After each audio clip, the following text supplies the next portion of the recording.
I was born in Singapore on 24th October 1948. So I guess I've lived in Singapore almost 70 years now. When I grew up, Singapore was still a poor developing country. Our per capita income when we became independent was $500, the same as Ghana in Africa. Either you can say the misfortune or the good fortune of being born in a very poor family in a poor Singapore.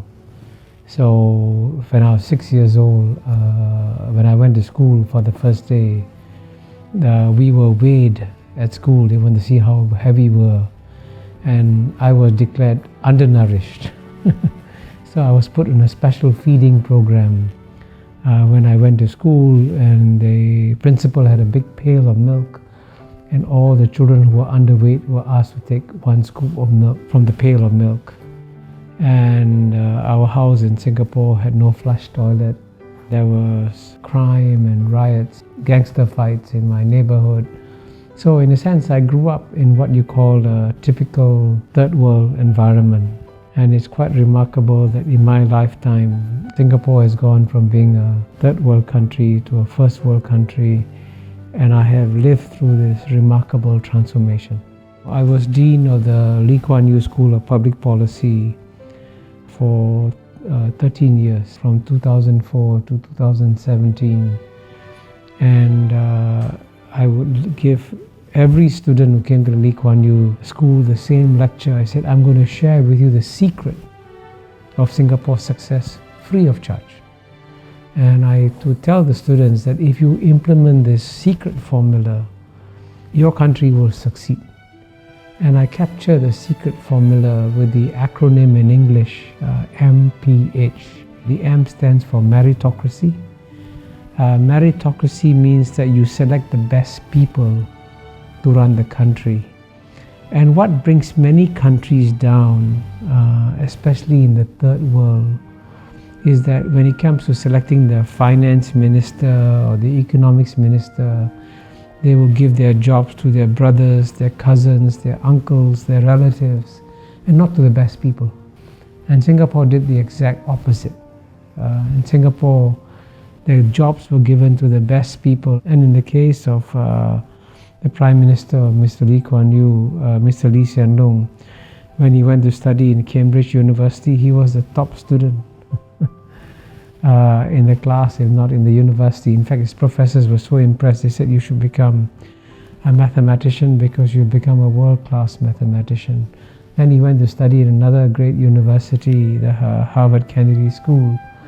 And in that university, he's one of the few students to get an article published in a Tier 1 economics journal. Very few students get articles published in a Tier 1 economics journal. So he's incredibly brilliant. And so if the best man of the job is Mr. Lee Kuan Yew's son, then he should be selected. Not on the basis of the fact that he's a relative, but on the basis that he's the best person for the job. So meritocracy is the first pillar of Singapore's secret formula. The second pillar is P, and P stands for pragmatism. Pragmatism is an English word, and it's an English concept. But the best definition of pragmatism was given by China's leader, Mr. Deng Xiaoping, when he said it doesn't matter whether a cat is black or a cat is white. If the cat catches mice, it is a good cat. So in the same way, it doesn't matter what your ideology is. If it works, you use it. So Singapore was very pragmatic. So it would take some policies that are capitalist and some policies that are socialist, and it would mix them up. And that's what pragmatism is about. You're not bound by any ideology. But the third pillar, the H, is of course the hardest to achieve, because H stands for honesty. And indeed, what has brought most third world countries down and what has led to their failures in development has been corruption. And so Mr. Lee Kuan Yew, after he became Prime Minister, made it a point to punish not the junior people, but the very senior people. So when a deputy minister went on holiday with his friend, a businessman, when he came back, he was arrested.